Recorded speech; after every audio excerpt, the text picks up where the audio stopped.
Hi hello നമസ്കാരം. നോട്ടീസിംബ പാറു ഫാമിലിയിലേക്ക് എല്ലാവർക്കും സ്വാഗതം. അപ്പോൾ ഞാനിന്നിവിടെ ചെയ്യുന്നൊരു വീഡിയോ എന്ന് പറയുന്നത് എനിക്ക് ഈ കാർട്ടിൽ നിന്ന് പറ്റിയ ഒരു ചതിയാണ്. ചതി എന്ന് പറയാൻ പറ്റില്ല, എങ്കിലും എന്നെ സംബന്ധിച്ചിടത്തോളം എനിക്കത് ചതിയായിട്ടാണ് തോന്നിയത്. അപ്പോൾ ഞാൻ ഫ്ലിപ്പ്കാർട്ടിൽ ഒരു മിക്സി ഓർഡർ ചെയ്തിരുന്നത് ഓൺലൈനായിട്ട് ഓർഡർ ചെയ്തതിൻ്റെ കാര്യം എന്ന് പറയുമ്പം ഒരു ബഡ്ജറ്റ് ഫ്രണ്ട്ലി മിക്സിയാണ് ഞാൻ ഉദ്ദേശിച്ചത്. പെട്ടെന്നൊക്കെ നമുക്ക് ഇത്തരം സാധനങ്ങൾ ചീത്തയാകുമ്പം അത് അർജൻറ്റായ ഒരു സാധനമാണ്, എന്നാൽ പൈസ നമ്മുടെ കയ്യിൽ അത്രയ്ക്ക് ഉണ്ടാവില്ല. അപ്പോൾ ഒരു കുറഞ്ഞ ചിലവിലൊരു മിക്സി വാങ്ങണമെന്ന് വിചാരിച്ചിട്ടാണ് ഓൺലൈനിൽ തന്നെ ഓർഡർ ചെയ്തത്. അപ്പം ബട്ടർഫ്ലൈയുടെ ഒരു ഏറ്റവും കുറഞ്ഞൊരു മോഡലാണ് ഞാൻ ഓർഡർ ചെയ്തത്. 1828 രൂപയായിരുന്നു. അപ്പോൾ അത് ഓർഡർ ചെയ്തിട്ട് ഞാൻ കടയിൽ പോകാത്ത എന്തെന്ന് ചോദിച്ചാൽ, നമ്മൾ അവിടെ ചെല്ലുമ്പോൾ നല്ല മോഡലുകളൊക്കെ കാണുമ്പോൾ നമുക്ക് ഇഷ്ടം തോന്നും. നമ്മളത് കണ്ണടച്ചങ്ങ് വാങ്ങുകയും ചെയ്യും. പിന്നെ കുറേ കാര്യങ്ങൾ അബദ്ധം ആവുകയും ചെയ്യും. എന്ന് വെച്ചാൽ നമുക്ക് ബഡ്ജറ്റ് കയ്യിൽ നിൽക്കാതെ വരും. അപ്പോൾ അതുകൊണ്ടാണ് ഇങ്ങനെ ഓർഡർ ചെയ്യാമെന്ന് വിചാരിച്ചത്.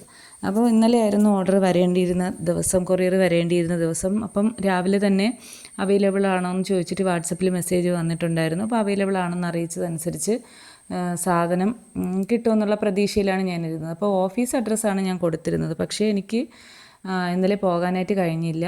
അപ്പോൾ അവിടെ ആരെങ്കിലും ഏൽപ്പിക്കാമെന്നുള്ള വിശ്വാസത്തിൽ എന്തായാലും 5 മണി വരെ അവിടെ ആളുണ്ടാവും, അവിടെ ആരുടെയെങ്കിലും ഏൽപ്പിക്കാമെന്ന് വിചാരിച്ചു.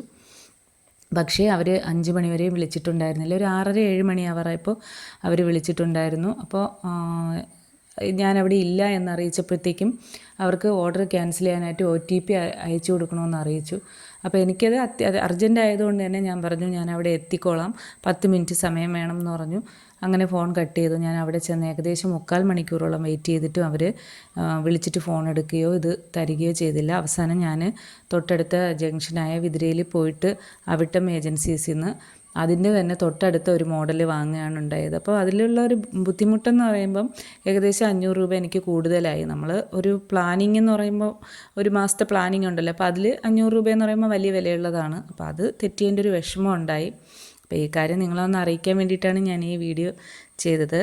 അപ്പോൾ വീഡിയോ ഇഷ്ടമായെങ്കിൽ ലൈക്ക് ചെയ്യുക, അതോടൊപ്പം എൻ്റെ ഈ കുഞ്ഞു ചാനൽ സബ്സ്ക്രൈബ് ചെയ്ത് ഞങ്ങളോടൊപ്പം നിൽക്കുക. Okay, bye.